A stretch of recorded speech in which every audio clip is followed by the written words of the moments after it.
the Israelite School of Universal Practical Knowledge. We've been on these streets since the year 1969, trying to teach blacks, Hispanics, and Native Indians their true culture and nationality. Okay, what your culture isn't. Uh, your culture is not, how do I say it, pleasure. Our holidays are not about, or holy days rather, are not about pleasure of self. Our holy days are about serving the Most High and doing what is asked of us. Right? You have an evil holiday coming up that our oppressor celebrates, which honors, which you have to understand our oppressor is very good at what he does. Because, shucks. Uh, our oppressor is very good at what he does. How do I say it? Salakia, you can take over for 2 seconds. 2 seconds, 2 seconds. Salakia, y'all, 1 second.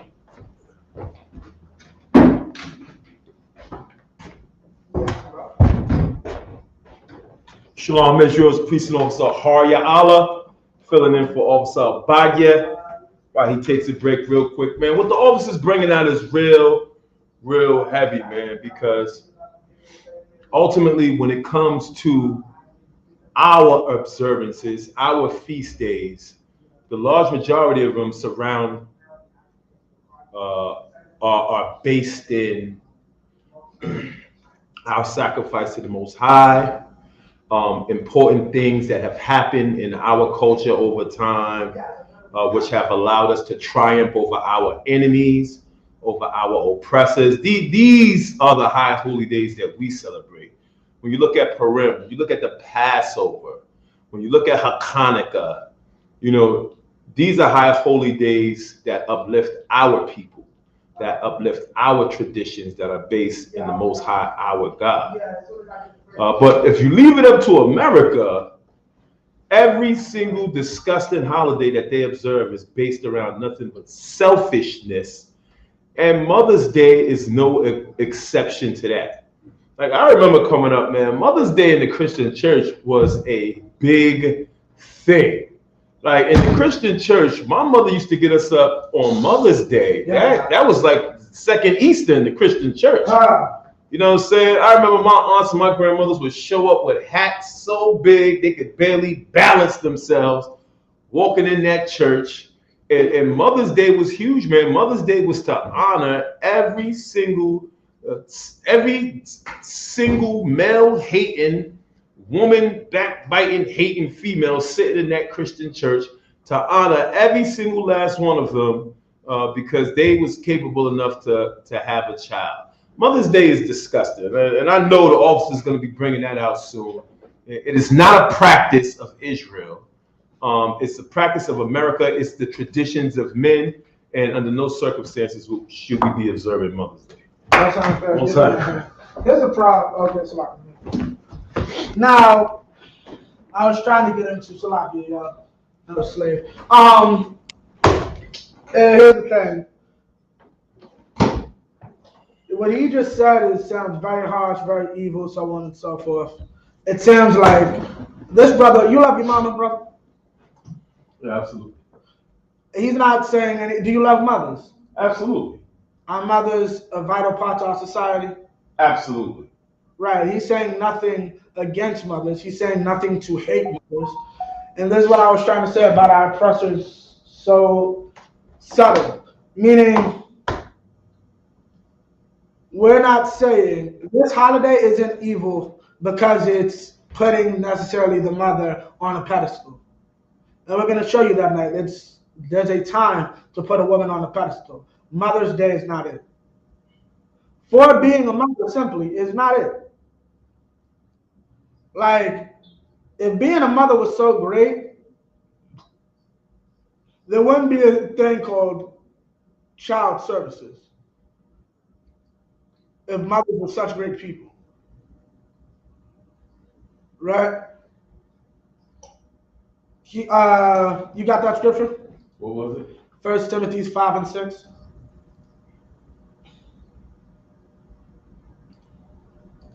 Con, let me know when you get it. I got it. Bible sharp. Mhm. Keep going. Read verse 6. It's 1 Timothy chapter 5, verse 6. But she that liveth in pleasure is dead while she liveth. She that lives in pleasure is dead while she liveth. To live in pleasure is basically death. A woman living for her own happiness is, in the eyes of God, dead. Right? We are not to live for ourselves. If you are living for your own personal happiness, you are going against the scriptures. Man or woman, neither of us are allowed to live for our own personal happiness.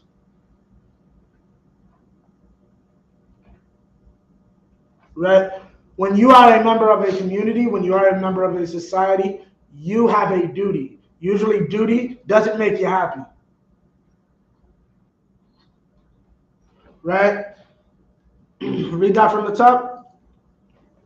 But she that liveth in Matter of fact, pleasure, read verse 1. verse 1. Rebuke not an elder. Now stop. We're going to talk about. I'm going to show you why I mentioned community, because that's what this verse is about. These scriptures are the Paul talking to Timothy, telling him how to organize a church, how to organize his congregation. Read that from the top. Rebuke not an elder. Rebuke not who? An elder. Rebuke not who? An elder. Like Ariel. You can't go around saying that Ariel was wrong and creating your own fake group and then cry and call him your master teacher when he's dead. Read that from the top. Rebuke not an elder. You cannot rebuke an elder. Okay, keep going. But entreat him as a father. You should have treated him as a father that you should have listened to from jump. Maybe there wouldn't be a dead sister from the African you let in your school. Keep going. And the younger men as brethren. As what? Brethren. Yeah, that means you can't rob your congregation and give a cat the nickname the pocket. Right? You can't do evil like that. Right? You can't. You must love your younger men as brethren and actually treat them and guide them correctly. Right. And that's the problem that we don't see in these Christian church. That's the problem you see in a lot of these fake Israelite groups. There's no brotherhood. Right? Keep going. Verse 2. The elder women as mothers. The elder women as mothers. Now you're seeing what this whole verse is about is literally about a community. You're starting off with the elderly. You're starting off with now you're elderly men. Now you're talking about the elderly women. You should see them as mothers. Right? Keep going. The younger as sisters with all purity. The younger women, you look at them as your sisters with all purity. Right? You don't go and allow white people into your organization so they can have sex with your sister, like Ricochet. There's an Israelite group right now that will look at a man and say, you are an Edomite, you look like an Edomite, we know you are an Edomite. We were raised under this one West banner, yet you can marry a sister because you accept Jesus. If you think that such a thing is for you, please, I implore you, go look those people up. They also got their behinds whipped by a white man, though. I'm going to let you know that, too. All right. Right? James White. Right, Mr. White. And the spiritual thing about that, I find it not to track it too off, but you know that that happened Wednesday. No. I think that happened on Monday. That was when we first met Vocab that Thursday. Because you remember that scripture in Maccabees when Judas told cats, like, just because you see me, hold the fort. Just because you see me rocking out, don't mean you do anything. Just hold the fort. These niggas want to make a name for themselves and get their behind them. That's what happened to Vocab. Because he saw, James White was able to beat these cats, so let me call Israelite vibes. Triumphalism. That was that night. Okay? And that's the problem. That was a funny night. Triumphalism. One thing I'm going to say about Christians don't know when they lost. Like, Keep going. Verse 3. Honor widows that are widows indeed. Honor widows that are widows indeed. I believe the age is about 60. After 60, probably ain't a man coming to look for you. You might find a man, but yeah, kind of. If you're a widow indeed, ain't nobody coming to look for you. Honor her and understand there's a woman without a man. Right? Give her the honor and respect and help that she needs. Keep going. Verse 4. But if any widow have children or nephews, let them learn first to show piety at home. Right? And to requite their parents. And to requite their parents. Keep going. For that is good and acceptable before the Most High. That is good and acceptable before the Most High. Meaning what? If a woman is a widow, show piety.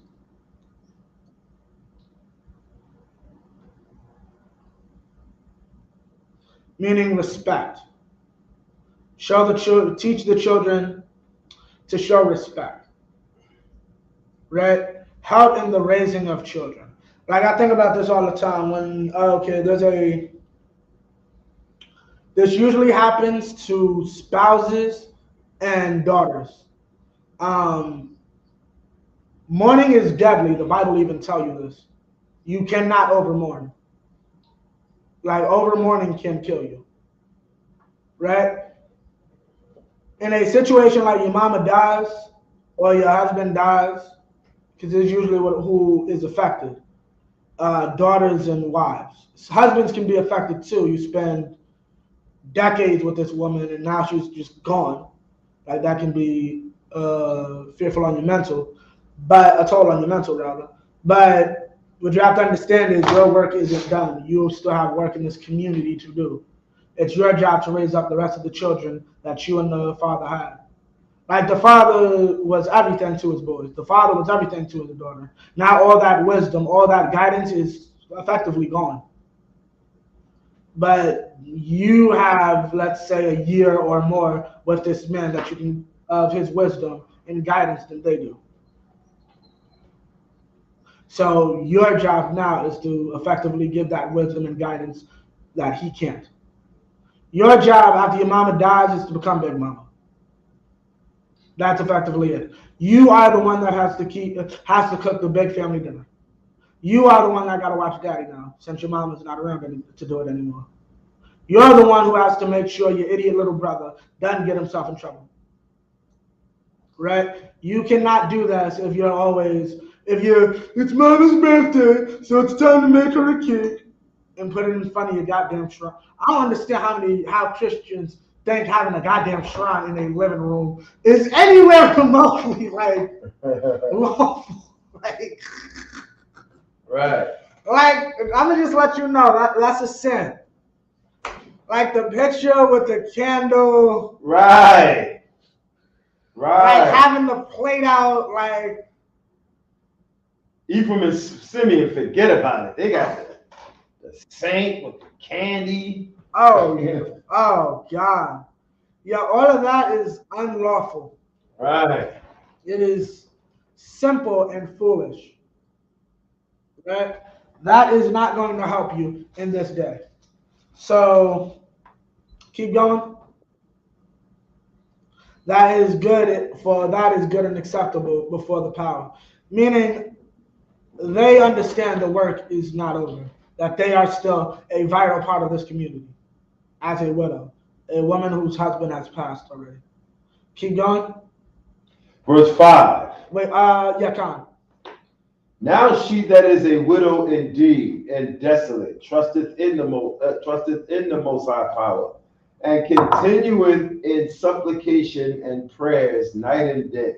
Meaning what? Prayer, supplication, request, prayers. She's always asking. She's always praying. She's always going to the Most High with all her problems. Right? That's how you trust in the Most High. You ask him for everything. Right? Now give me verse 6. So we understand her life is filled with going with prayer, going to the Most High for everything. Right? Verse 6. Verse 6. But she that liveth in pleasure is dead while she liveth. She's dead while she's alive because she lives in her pleasure. She lives in the idea that I have everything. She lives in the idea that she can have what she wants, which is most of our women today. Most of our women are spiritually dead because they live in pleasure. They think about themselves. Like, you know how many women I'll have to go through the acts to find one that actually volunteers for anything? Like, what philanthropic work do you do? You won't find a soul. Because that's the last thing on a woman's mind in today's society. Like helping the next person. Our society, especially because of what's been put throughout these airwaves, is about basically stepping over the next person. And our women take to this kindly because women by nature are survivalistic. Right? They're survivors. Baba Shah, keep going.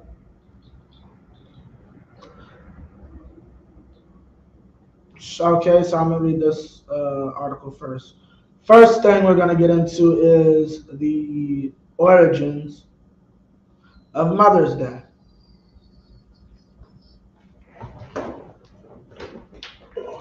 Okay, this is the History Channel, the history of Mother's Day, right? Mother's Day is a holiday honoring motherhood that is observed in different forms throughout the world. In the United States, Mother's Day 2023 will occur on Sunday, May 14th. The American incarnation of Mother's Day was created by Anna Jarvis in 1908 and became an official U.S. holiday in 1914.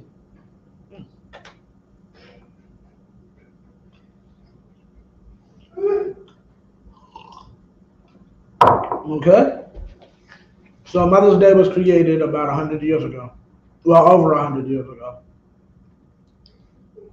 Jarvis would later denounce the holiday's commercialization and spent the latter part of her life trying to remove it from the calendar. The creator of Mother's Day, you know, this is a very interesting concept because it's funny. The creator of Roe v. Wade also eventually regretted Roe v. Wade. Yeah, how many of y'all women actually know Roe v. Wade is died pro-life, as in against abortion? Here's what makes it sadder. Roe v. Wade never had an abortion. Yeah, Roe v. Wade had all three of her children. Roe v. Wade never had an abortion in her life. Here's the truth. Women are stupid and can't make good decisions. Women later regret decisions because they're emotional. They think about the now. It'll hurt my college career. I can't deal with this. I don't know if this relationship will work out. Women are not good decision makers. Women often regret decisions later in the future. Right? Roe of Roe v. Wade regretted the part she played in abortion. Right? The devil who created Mother's Day regretted and eventually had to try to have Mother's Day banned. Right, abortion. No, Mother's Day. The devil who created Mother's Day eventually tried to have Mother's Day banned. Dang. Jarvis would later denounce the holiday's commercialization and spent the latter part of her life trying to remove it from the calendar. While dates and celebrations vary, Mother's Day traditionally involves presenting moms with flowers, cards, and other gifts. Why? I don't understand. Here's the truth.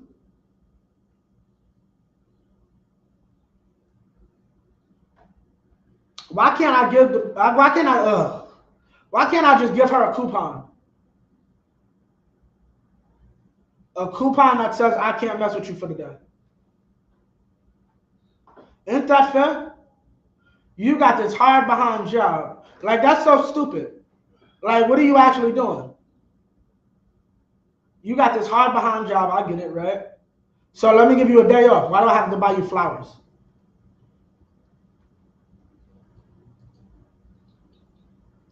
Why do I have to get you chocolate? Right. Why do I have to make you a macaroni anything? Right. Let daddy handle everything. Oh wait, between you kicked him out, so I guess that's on you. You want to talk about you're a great mother, you destroyed the family unit. How? Here's the thing, they need to go back to teaching home ec in school. And not just cooking, just the importance of a family unit. Right. Like, because these, can you say resign? You said our word? Oh, These retards don't understand the concept of single families destroy communities and destroy children.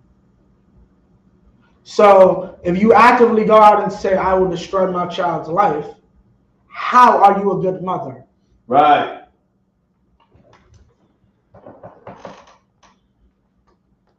Okay? Celebrations of motherhood, of mothers and motherhood can be traced back to, what do you know, the ancient Greeks and Romans, who held festivals in honor of the mother goddesses Rhea and Cybele. But the clearest modern precedent for Mother's Day is the early Christian festival known as Mothering Sunday. Once a major tradition in the United Kingdom and parts of Europe, the celebration fell on the fourth Sunday in Lent, which is around this time. What do you know, interestingly enough? And was originally seen as a time when the faithful would return to their mother church, the main church in the vicinity of their home, for a special service. And what does everybody like to do on Mother's Day? Go to church. Over time, the Mothering Sunday tradition shifted into a more secular holiday, and children would present their mothers with flowers and other tokens of appreciation. This custom eventually faded in popularity before the merging with the American Mother's Day in the 1930s and 1940s.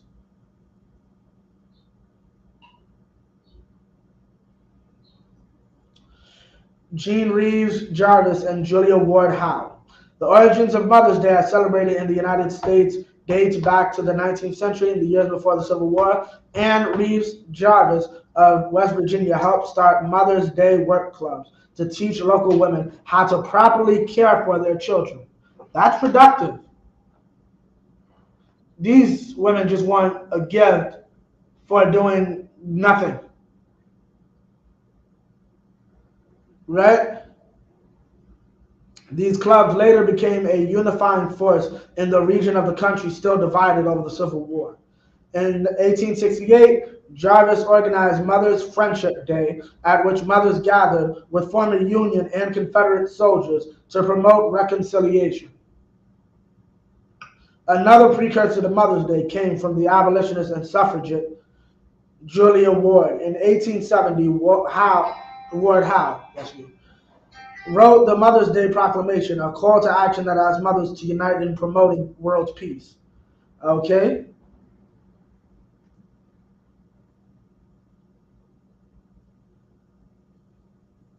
The official Mother's Day holiday arose in the 1900s as a result of the efforts of Anna Jarvis, daughter of Anne Reeves Jarvis. Following her mother's death in 1905, Anna Jarvis conceived of Mother's Day as a way of honoring the sacrifices mothers made for their children. After gaining financial backing from a Philadelphia department store owner named John Wanamaker, this is the truth. The day was really to honor her mother. Right. That's what it was about. They're not saying it in this one, but that's what it was about. She felt her mother should have been honored. And then, what do you know? Eventually, she hates the holiday. Why? Because it's about honoring all mothers. Right. Your mother is selfish. Your mother wanted a holiday all to herself.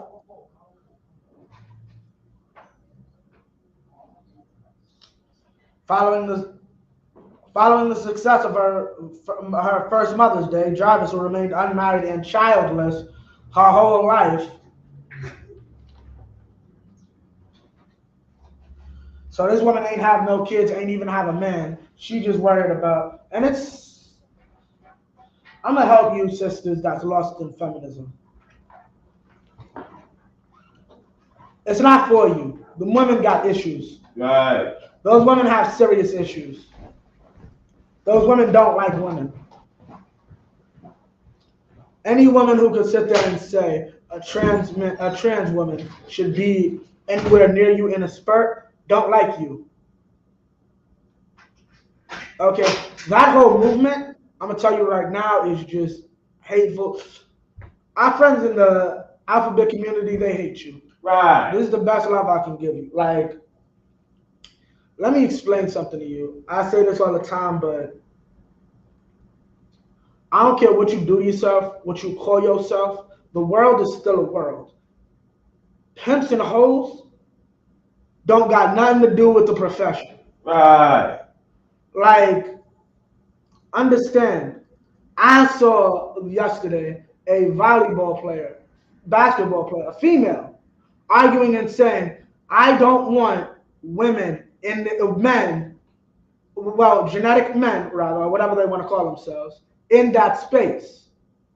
And then you have feminists arguing that they should be in this space. And I looked to myself and I said, whatever homosexual or a person is a male member of the LGBTQ is in her ear, he's a good pimp. Because he ganked the hell out this woman. And that's all it is. Your biologically male friends inside this movement are using you to destroy you. Right. If you're wondering why your friend took longer to get a job, they had to give it to the what's called transgender woman first. Right. You used to get all the jobs with affirmative action, black or white. If you were a woman, you more than likely got the job. Now a man has a biological man has overtaken you. And this is what I mean. You're simple. Your selfishness and thinking that your feelings and your happiness actually matters in anything has destroyed your own community. And you know what it is? It's not your fault. You're women. You're supposed to be able to be ganged up by a man. That's biologically how you were built. And now you have a bunch of men who seduce you into believing you should drive every man and every person beneath you in your house crazy if they do not get you a gift Sunday. You know why? Because that man needs Hallmark money. He needs flower money. He needs restaurant money. What else do people do? He needs jewelry money. Right? And also he needs his tax dollars. Why do you think? Yeah. You think it's what's called? Juneteenth is a national holiday now. Yay! So now in June we'll make a lot of money off black people barbecuing. And then in July we'll make a lot of money off black people barbecuing. Right. Y'all don't see this as a come up? You know who did see it was a come up? The person who invented Mother's Day. Okay? By 1912, many states, towns, and churches had adopted Mother's Day as an annual holiday, and Jarvis had established the Mother's Day International Association to help promote her cause. Her persistence paid off in 1914 when Woodrow Wilson signed a measure officially establishing the second Sunday in May as Mother's Day. Jarvis decries commercialized Mother's Day. That's what it was about. Mother's Day had become commercialized. It wasn't about celebrating mothers anymore. It was about them getting cards. See, I said something about it making a joke, but I ain't got no problem with the macaroni. Yeah, you're gonna make the macaroni company rich, the pasta company rich, the paper company rich, but I ain't got a problem with that. Why does K's? You telling me my mom won't love me if I don't go to K's? You telling me if I don't call this woman Sunday, I get less love from my mother? And here's a sad fact, yes. And that's why men are so afraid of their wives, to a point. Because their mother will side with this stupid woman. Because his mother is just as selfish as that stupid woman you married. Right? Right. Anna Jarvis had originally conceived of Mother's Day as a day of personal celebration between mothers and families. Her version of the day involved wearing a white carnation as a badge and visiting one's mother or attending church services. But once Mother's Day became a national holiday, it was not long before florists, card companies, and other merchants capitalized on its popularity. It became a cash grab. Right? While Jarvis had initially worked with the floral industry to help raise Mother's Day's profile, by 1920 she had become disgusted with how the holiday had been commercialized. It was a day to put you on a pedestal as a god. Gods need gifts. Where are you going to get the gifts from? This is why women shouldn't do the thinking. Because when you do, you end up creating something you didn't want in the first place. You end up with a problem you didn't think you could handle. Jarvis eventually resorted to an open campaign against Mother's Day profiteers. So she held picket signs outside of Hallmark.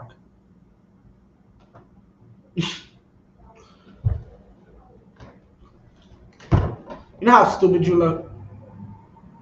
That's your feet in the walk. You gonna really hold picket signs out of Hallmark? You gonna burn Mother's Day cards. She also lost countless lawsuits against groups that had used the name Mother's Day, eventually spending most of her personal wealth in legal fees. By the time of her death in 1948, Jarvis had disowned the holiday altogether and evenly actively lobbied the government to see it removed from the American calendar. Why do you think they never listened? Huh? You know what it means to lobby? Huh? You know what it means to lobby? La.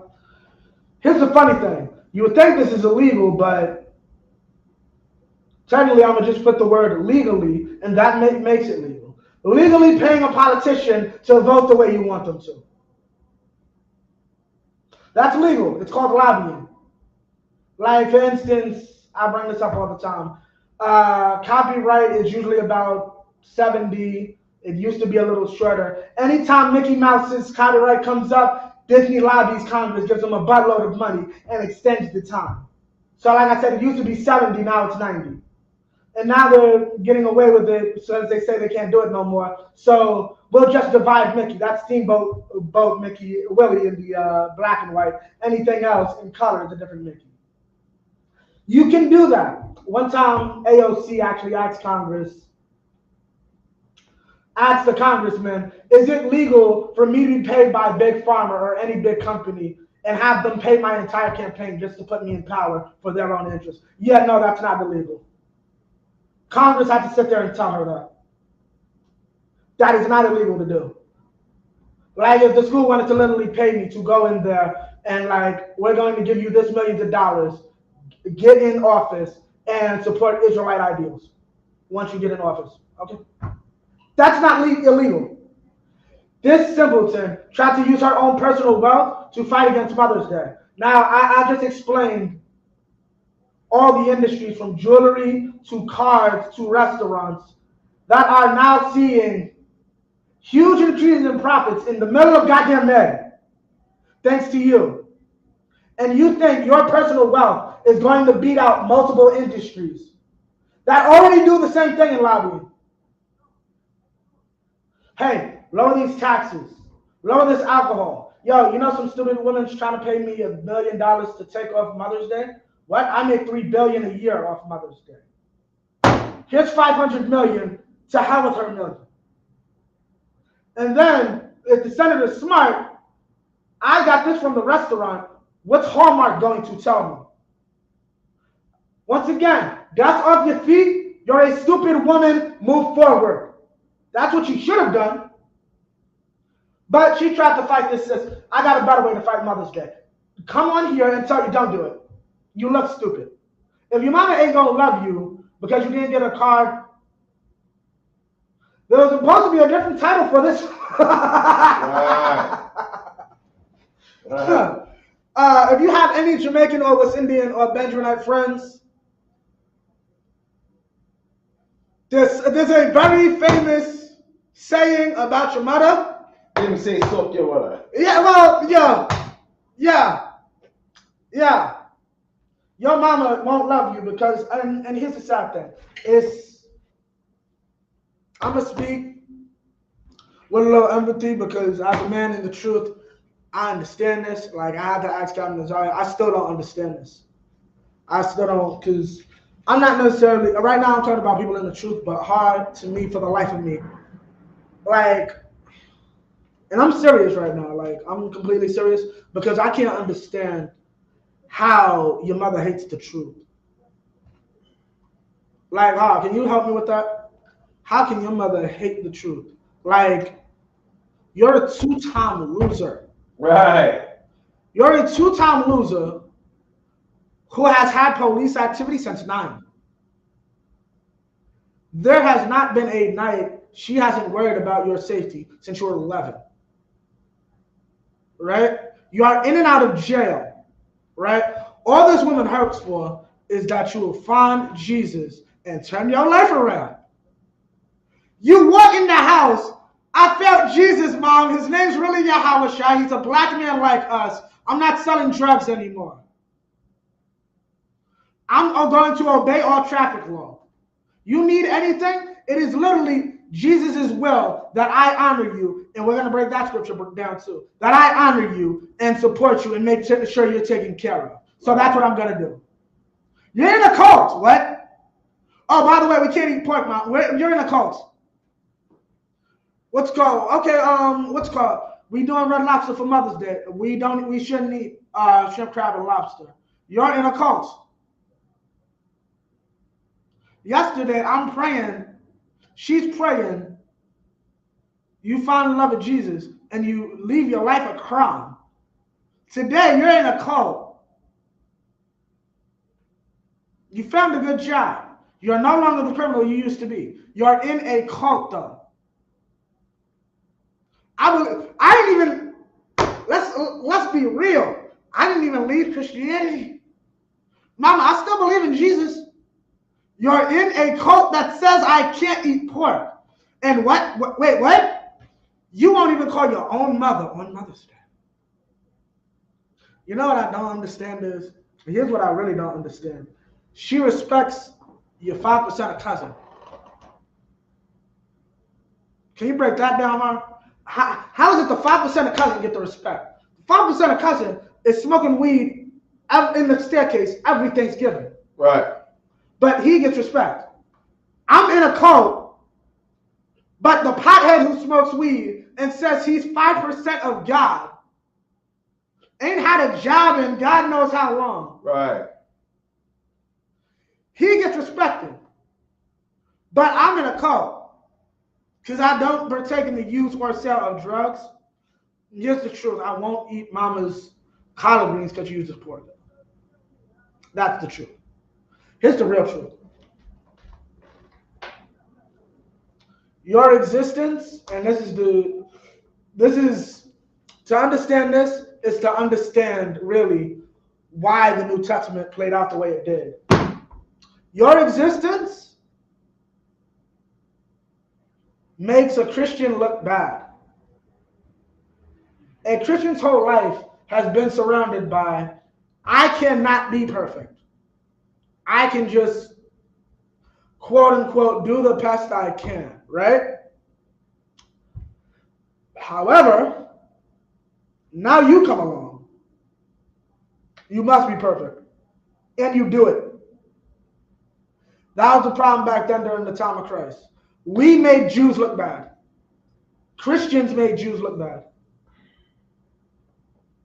Because we were coming back to our culture, and going harder with it and stronger with it than active Jews were. People have been doing this with their lives. And that was the point, to make you examine yours. I will make you jealous with a foolish nation. Yeah, all these Romans, the Romans were a bisexual society. Paul went in there and brought back soldiers and made those Jews who their idea is those are the most lost you will ever see in your life. All they do is have sex with whatever comes to mind and whatever goes in their vicinity. They are the most disgusting people you will ever meet. Paul reformed them and made them a righteous people, a people that shined. It made the Jews look bad. That's what happens with your mom. You shine in front of your mom, and your mom looks filthy now. You are some drug dealing pimp. Now you don't even eat pork. You don't partake in debauchery. Right?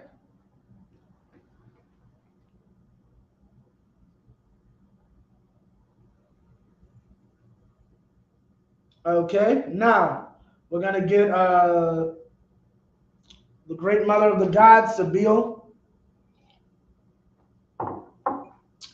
Great mother of the gods, this is Britannica Encyclopedia. Great mother of the gods, also called Sibyl, Sabib, or Agdistis, ancient Oriental and Greco-Roman deity, known by a variety of local names. Basically, all of them track back to Ashtoreth or Ishtar, right?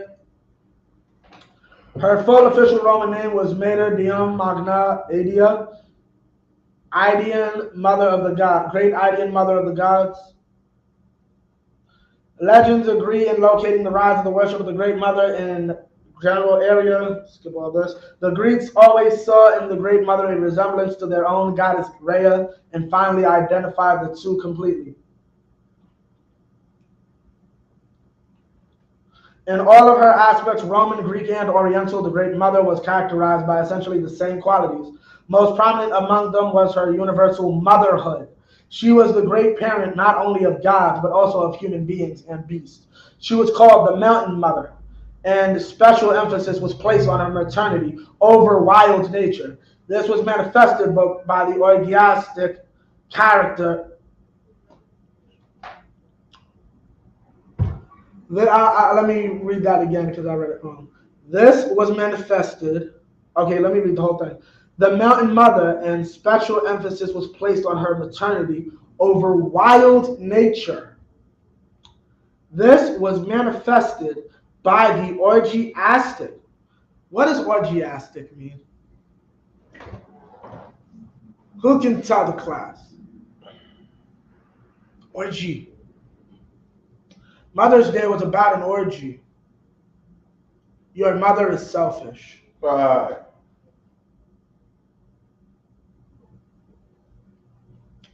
Character of her worship. Her mythical attendants, the Corybantes, Bantus, were wild, half-demonic beings. Her priests, the Galai, castrated themselves on entering her service. Dang. The self-mutilation was justified by the myth that her lover, the fertility god Atis, had emasculated himself under a pine tree where he bled to death. At Sibyl's annual festival, March 15th to the 27th, a pine tree was cut and brought to her shrine where it was honored as a god and adorned. Interesting. You heard that, right, huh? Mm-hmm. At Sibyl's annual festival, March 15th to the 27th, a pine tree was cut and brought to her shrine where it was adorned as a god, honored as a god, and adorned with violets considered to have sprung from the blood of Attis. On March 24th, the day of blood, her chief priest, the Archagalos, drew blood from his arms and offered it to her to the music of cymbals, drums, and flutes. This is why we don't follow these other nations, because they are stupid.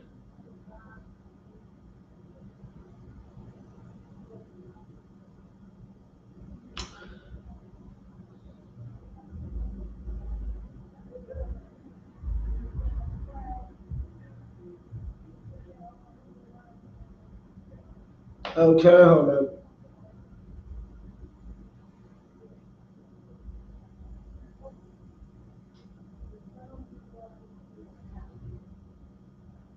Wait, hold on 1 second. Oh, okay, so that's who she is, right? Sabila is the mother of the gods. Hold on, let me get CV that Raya. Get Raya for y'all. Baba Kashar, drop that. Give me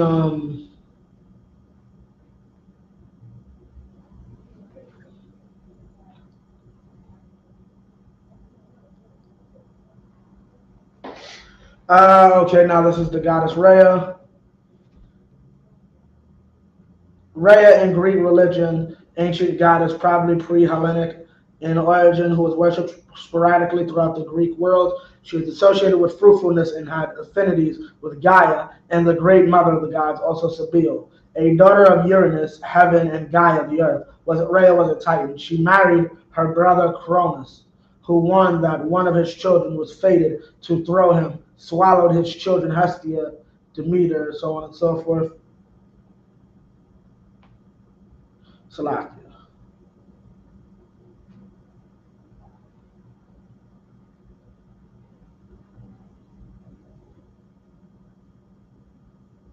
Okay, so basically, these are both based off Rhea. Okay, the Mother's Day really comes from these two goddesses. Okay, all these things are not new. And let me get that. Let me get Exodus 20. Exodus 20.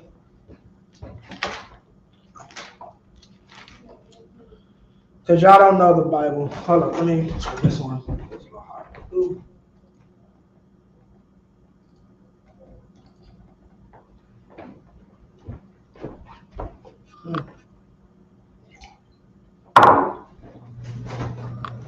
Let me know. Exodus 20. Honor. Bible Gashak, could you get it for me in the blue letter? Wait, let me pull it for you. Exodus 20 and 12 in the blue letter. Because I'm going to have you pull up the Hebrew. Because that's one thing I like. You want to be studying. You want to study the Hebrew because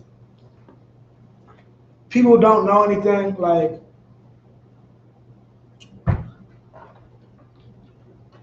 I look like, and here's the thing. People don't understand, like, the Hebrew makes all the difference. Some idiot, we're going to go over that scripture too. Let me see. You got it? In the blue letter? Yeah, make sure everybody else can see it just so they can, what's it called? Bubble shut. So, the Z, let me know when you got it.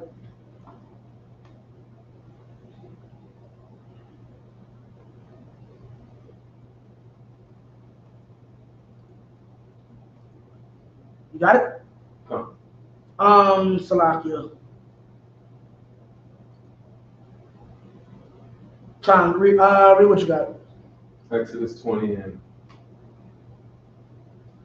20 and 12. Exodus chapter 20, verse 12. Honor thy father and thy mother, Right?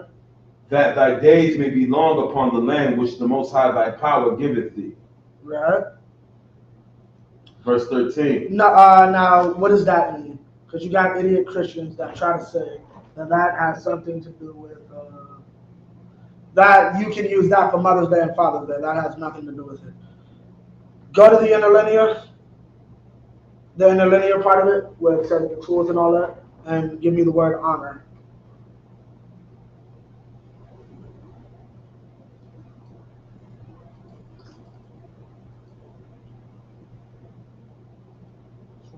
Well, yeah, you got it?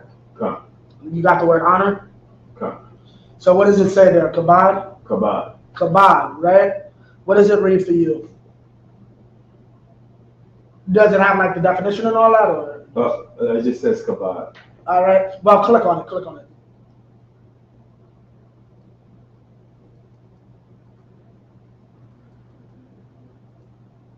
It's not showing the definition. All right. Hold on.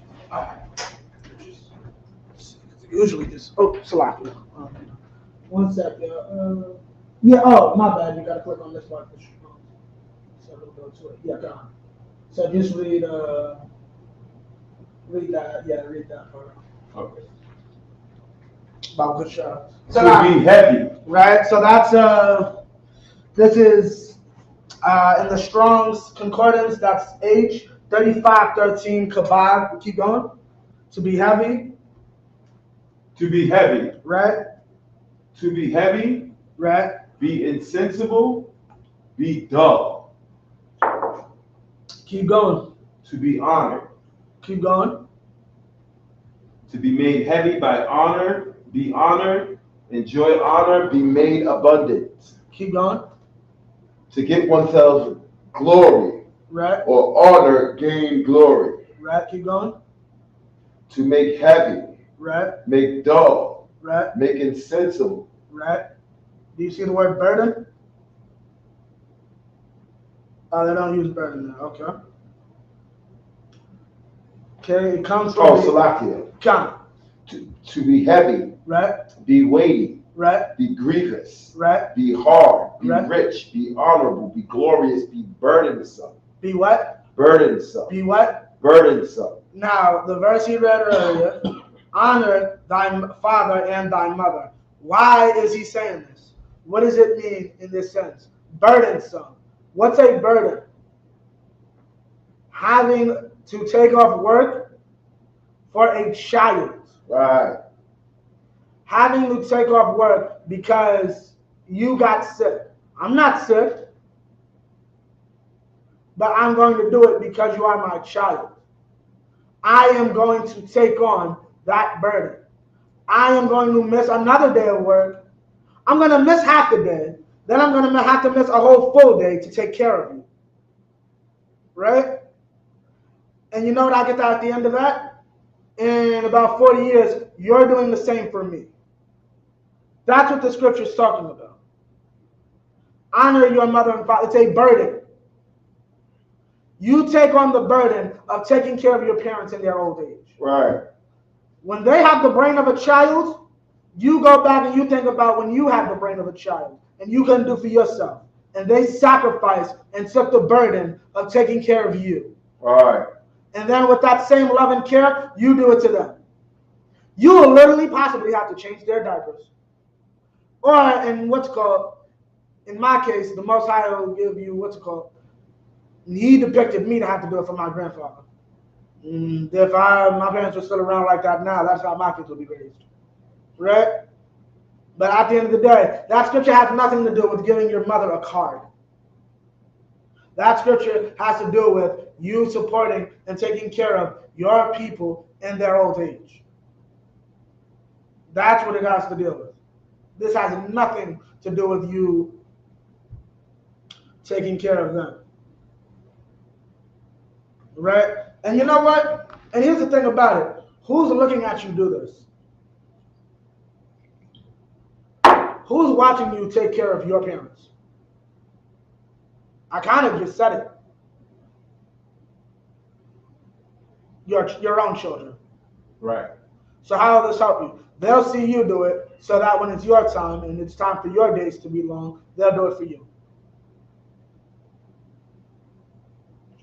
My grandfather, though he lost use of his legs from his own pride and not wanting to fall, right?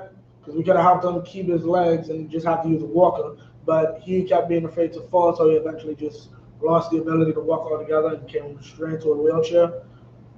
He was, now this is unlawful because part is unlawful, but he was happy in his apartment with his young thing, half his age, eating all the neck bones and grits and bacon he could eat. They forced him into a nursing home, and he died 3 years later from the sheer depression really, of having his life turned upside down. Those nursing homes are evil. If you can swing it, keep your parents in the house with you. Right. That's where they belong. Like y'all, everybody complains about, well, here's a problem. A lot of grandparents are destroyed too. A lot of grandparents don't realize you're You're really a babysitter. I'm sorry. Like me personally, you can bring my grandkids over anytime. I'm not sure if they'll be alive because I ain't watching those goddamn kids. There's gonna be a little room for them. If one of them kill the other, that's on them. But other than that, I will never say you can't bring my grandkids over, or you can't. Grandparents today think it's some evil thing that you have to watch their kids. To a point, I understand it because you were probably raised by some evil woman who refused to eat your kids, and you just accepted it. Right. And maybe your kids got a little more subtlety to them. They'll just leave them at the doorstep and know you won't deny the child. Right? But at the end of the day, that woman was wrong for not taking, your mother was wrong for not taking your kids, and you're technically still wrong for not taking hers. Especially if it's son. If your daughter is a whore and just wants to go out and do whore things, yeah, F her and them kids. I'll tell that daughter straight up. I called ACS Happy Mother's Day. Click. But yeah, your daughter just needs some time. Yeah, bring them kids over. Once again, if one of them kill each other, Judge Judy was on. You know not to disturb me for Judy. Right? I'm an old man. My grandfather's favorite words were, and immediately once you heard those words, that's right. My grandfather got hit by a car in his wheelchair. Nobody said anything because we know old people have that. I'm old, you mess with me, niggas in the street might mess with you.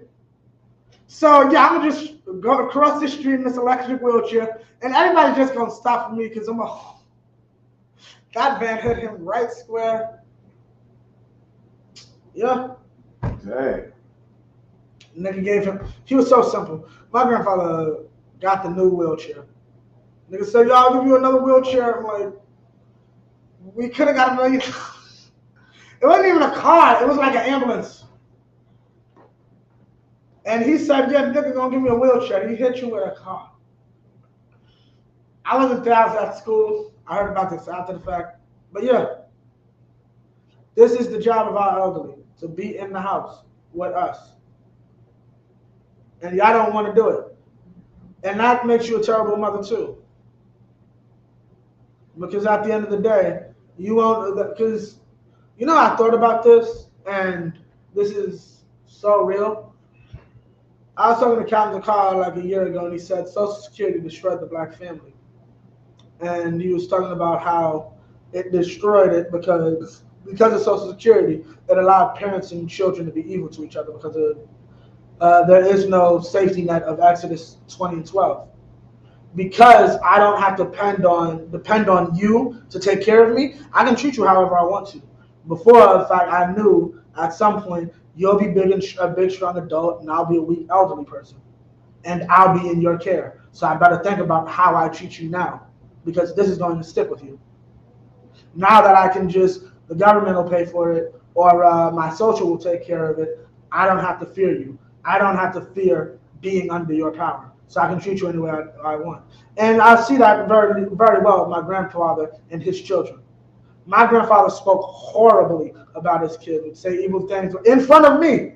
Like, yo, I shouldn't have married your mother. Mind you, that's my grandmother.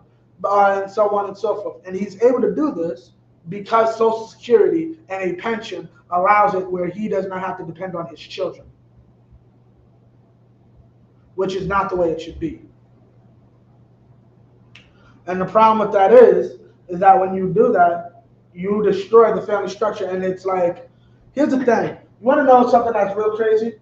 You know, Rebecca complained to Isaac about Esau's wife, right? You want to eat fufu? Huh? You want to eat lo mein? What's another heathen dish? Couscous? Couscous, haggis. Why am I bringing up all these heathen dishes? Arroz con leche? No, that's not heathen. Oh.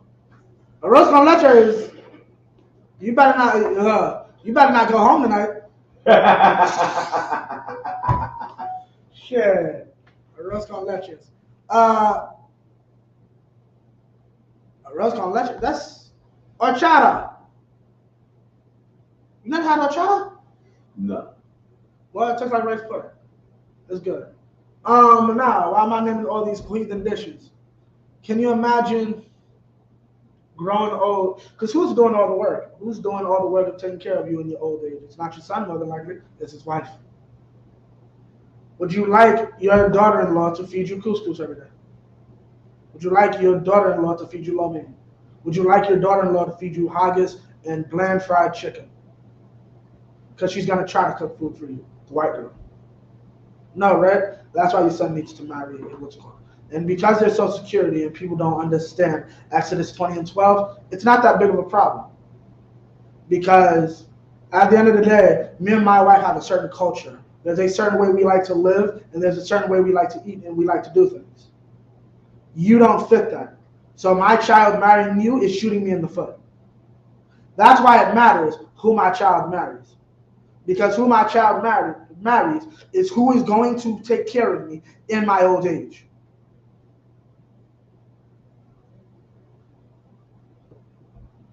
You mothers do not understand this. And I'm not talking about my sisters in the school. I'm talking about these women in the world who do not understand that what they are doing is destroying our societies. Allowing our children to be homosexuals is destroying us. Right? Allowing our sons to be homosexuals is destroying us. Okay? You are hurt. Okay.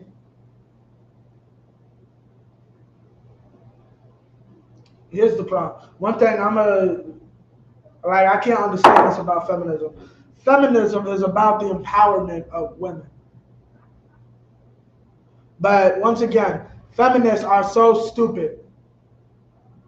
Feminists are so stupid because feminism ignores, okay, how do I say this? Feminists ignore reality.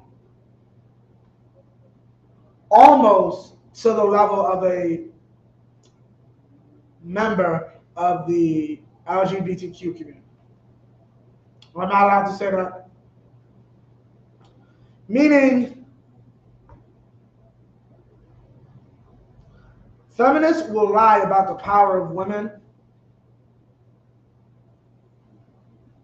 until that power is completely useless.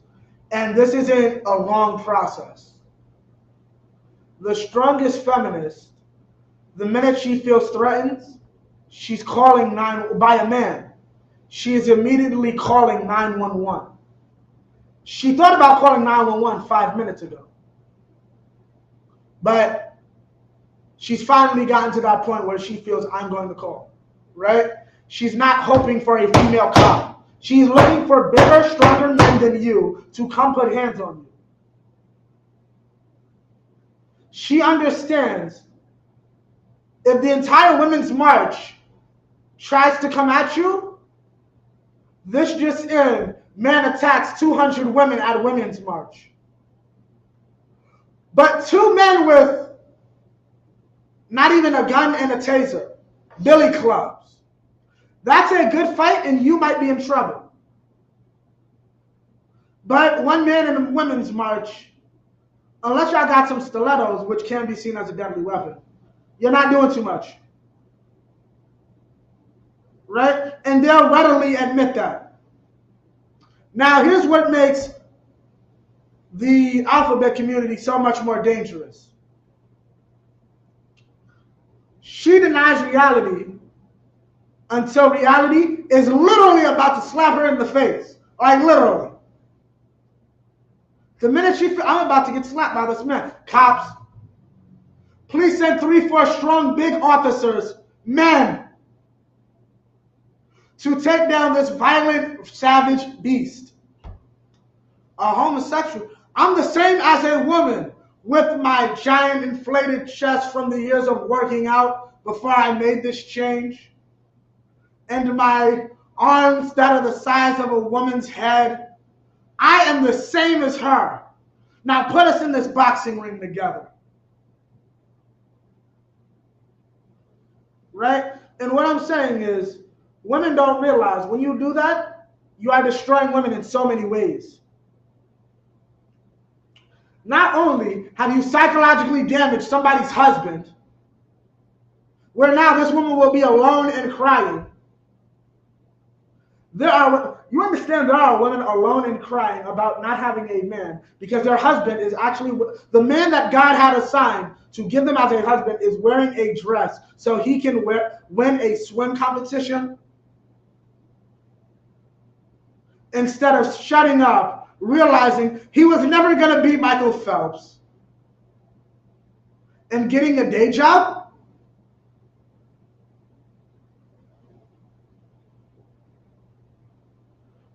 Lil Nas X would have went nowhere unless he said, I'm a homosexual.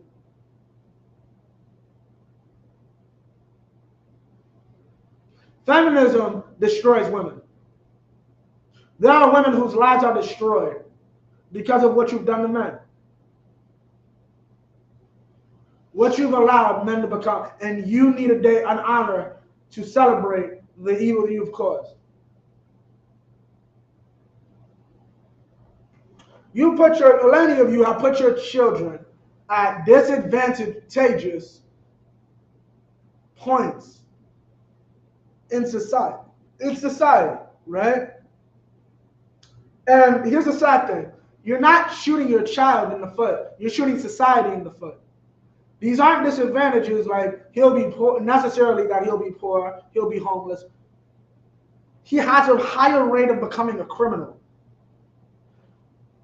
Because you're an evil whore who leaves a man, my mama has a higher rate of not being robbed by your son.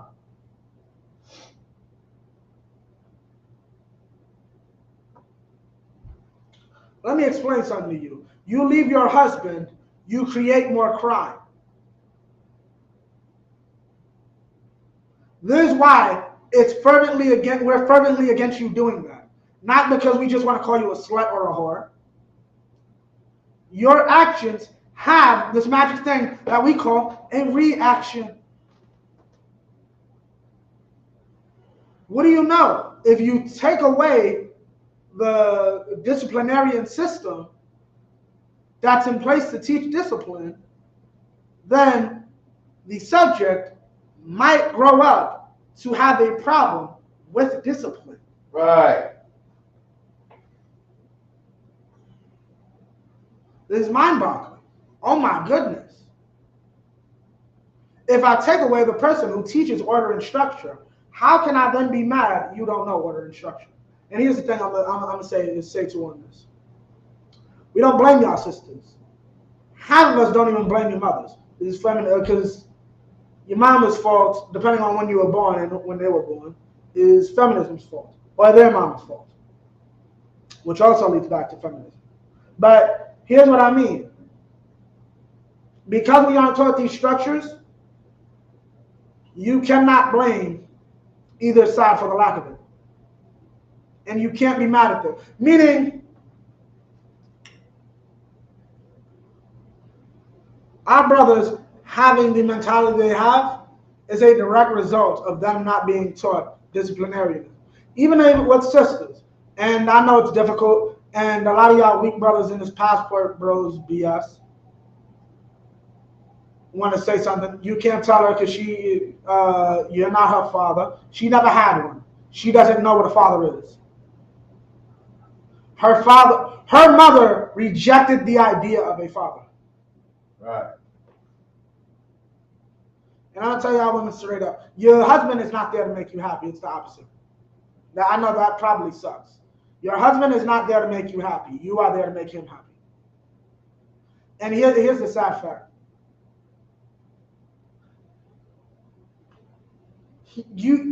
No one has to worry about, in most cases, in the cases of a healthy, logical man, no one has to worry about a man making sure his wife's happy. He naturally just wants to do it. Right? A man naturally wants to do it.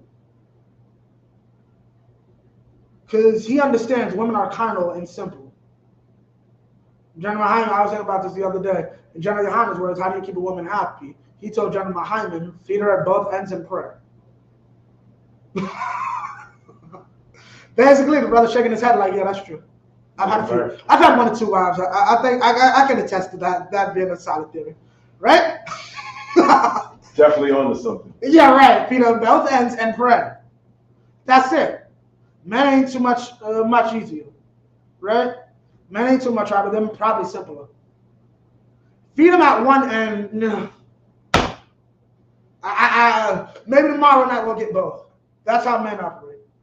But what's it called? Why am I saying this? Is because, how do I say it? Women, especially being raised in this society, think their happiness matters. It doesn't. Your pleasure kills you. You're already dead. What do you have to live for? Your cats? Like a lot of these women hit this thing that they call now the wall. Once you hit 30, 35, you're useless. Like nobody wants you. You don't. Everybody wants the younger women, so on and so forth, right? And then you're left like a lot of women. Because I think yesterday,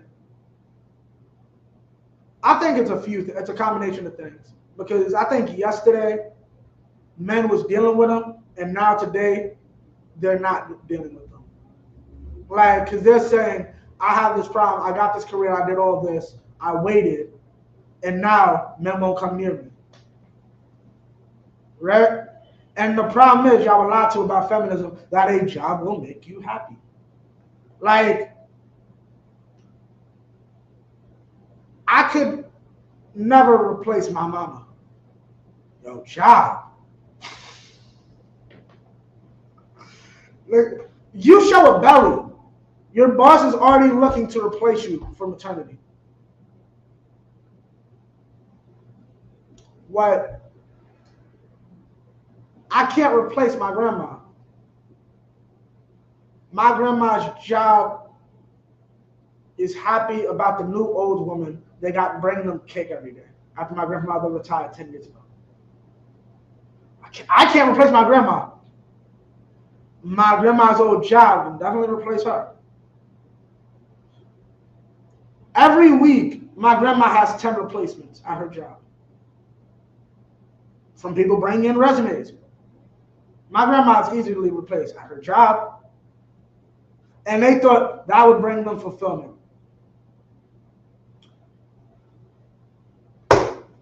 And here's the sad thing. Like, they thinking that'll bring them fulfillment. They don't need a man just for sex, right? So they go on Facebook and see all those men they didn't need for who really needed who. The men are married with children now. So they can't even spin the block if they wanted to. They can spin the block and be a side piece. But in their stupid ass Salaki, and they're stupid behind mine, I'm too good to be a side piece now. Look at all this I've accomplished. You're too good to be a side piece, but it's perfectly fine for you to be everyone else's one night stand. And that's when that idiot realizes that's all you are. You are the smart one. I don't need him. I'm gonna kick him out in the morning. Like, I'm leaving in the morning. Like, shorty, I didn't want breakfast privileges. Here's the proof. You have the privilege of feeding me breakfast. In actuality, I gotta get back to my bitch. She get off now. Salaki. And then these women realize I was used by men and by the company. And that's what I mean. Pimps and hoes. You're being pimped by someone. You are pimped by feminism and its strong arm, the so-called white man, our oppressor.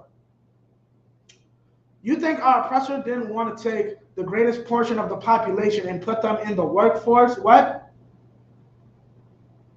The greedy, so-called our oppressor, one of the greediest race on earth.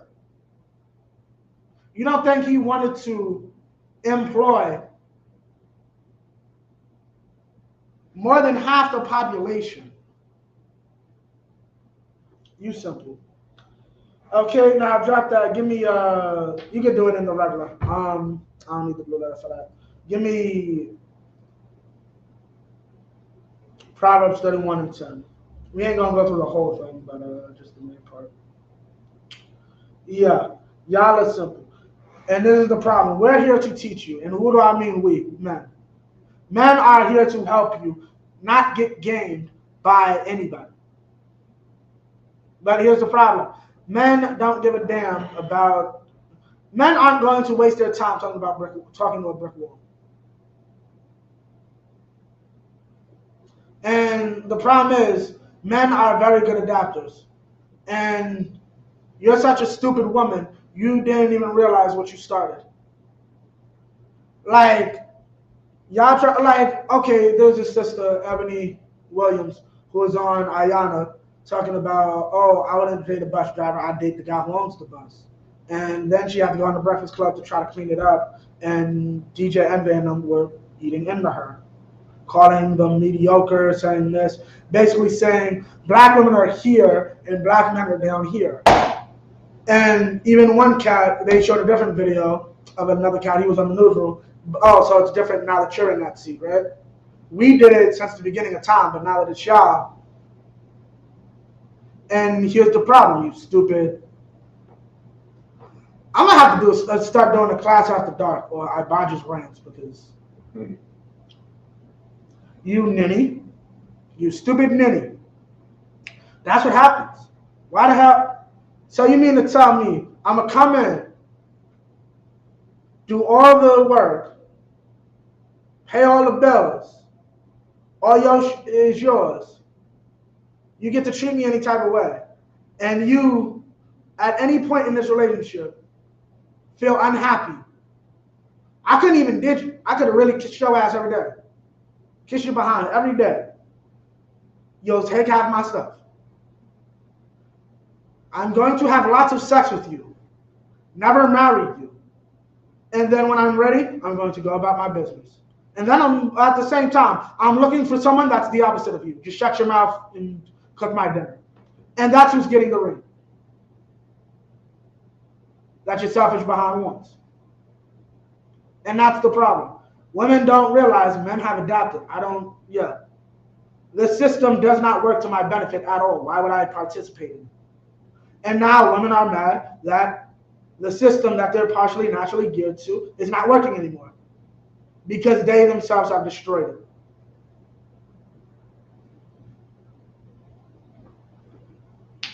You got Proverbs 31 and 10? Con. Right. Proverbs chapter 31, verse 10. Who can find a virtuous woman? For her price is far above rubies. Her price is far above rubies. Keep going. Meaning a virtuous woman is a woman of skill, a woman who can do things. These women have no skills. Your job is not a skill. It'll bring in some income, but here's a better skill, obedience. If you have a job and obedience, we can do something. Give me all your money. If you ain't obedient, what the hell is your job doing for me? What you're really telling me is you'll listen to another man before me. Sharon, there's the door. Now, I'm selfish now, right? You will listen to another man. You go into a job and does whatever that man says. But I tell you to do something, it's a problem. Shalom. Right. Keep going.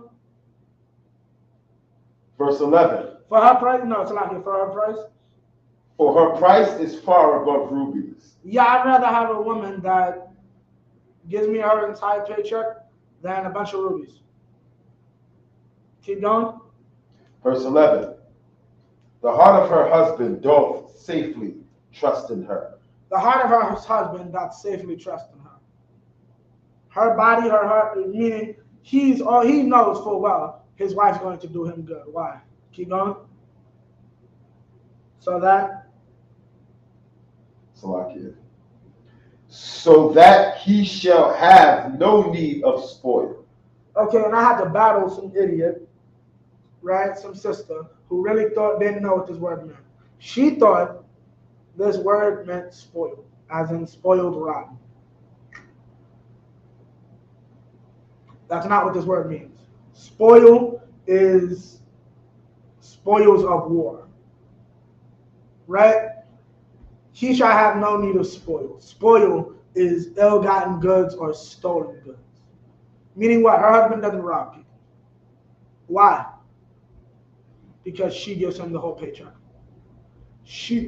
virtuous. She has skill. She can make him money. So he has no reason to support her. Why is he not robbing anybody? Why doesn't he have a job himself? The scripture doesn't say. The scripture just says his wife works, so he doesn't have a reason to rob people. Now, how many stick-up kids are baby daddies? You want to give a guess, huh? Huh? Say it again. How many stick-up kids are baby daddies? Oh. How many drug dealers are baby daddies? Oh. Right? Do you think they like being on a corner possibly getting shot 12 hours a day? 15 hours a day? In all increments of weather? You might be able to chill in the staircase on a rainy day when it rains real bad, but other than that, you're out there in the elements. In the snow, in the rain, in the sleet. Why? Because you can't trust your wife. Your wife will put you on child support. She will call your PO and tell them where you are. If you don't come in with that money. Mind you, she works a very good job. She gets paid $25 an hour at some CNN. But dare you not come in with some money for them beggars. You are going to jail. You cannot trust this woman. And this is who you have giving cards to. Some evil witch who will actually call child support and get you arrested and take you away from your child because you did not have money to give her. You destroy the community, and if I ever get robbed by your child, I'm going to slap the hell out of you. Because you did it. With that, I'll pass the class over to Priest and all y'all. Clap it up.